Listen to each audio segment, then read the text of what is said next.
ہم سب نے کبھی نہ کبھی اپنی زندگی میں ٹائم ٹریولنگ کے حوالے سے سن رکھا ہے یا سوچ رکھا ہے کہ کیا ہو اگر ہم وقت میں واپس چلے جائیں، یا کیا ہو اگر ہم اچانک سے مستقبل میں پہنچ جائیں، یا پھر ہماری زندگی میں اکثر موقع آتے ہیں کہ ہم سوچتے ہیں کہ کاش یہ وقت یہیں رک جائے۔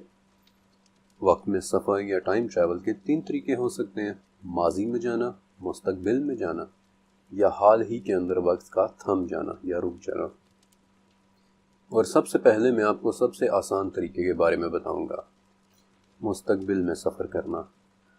مستقبل میں سفر کرنا شاید سب سے زیادہ آسان ہے۔ انفیکٹ اس وقت بھی ہم سب مستقبل ہی میں سفر کر رہے ہیں۔ 1 سیکنڈ پہلے ہم ماضی میں تھے اور 1 سیکنڈ بعد ہم مستقبل میں ہوں گے۔ لیکن کیا کچھ دن، کچھ سال یا کچھ صدیاں آگے جایا جا سکتا ہے؟ اس کے لیے آپ کو 3 چیزوں کی ضرورت ہوگی، وہ 3 چیزیں جنہیں بنانے کی کوئی ٹیکنالوجی ابھی ہمارے پاس نہیں ہے: 2 ورم ہولز اور ایک ایسی مشین کہ جو روشنی کی رفتار سے سفر کر سکے۔ اب یہ ورم ہولز کیا ہوتے ہیں؟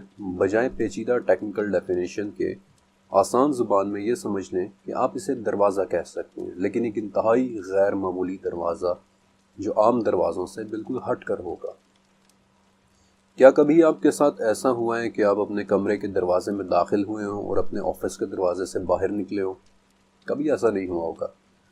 لیکن اگر یہ دونوں دروازے آپس میں کنیکٹ ہوئے ہوئے ورم ہولز ہوتے تو بالکل ایسا ہی ہوتا کہ آپ کمرے میں کے دروازے میں داخل ہوتے اور آفس کے دروازے سے باہر نکلتے۔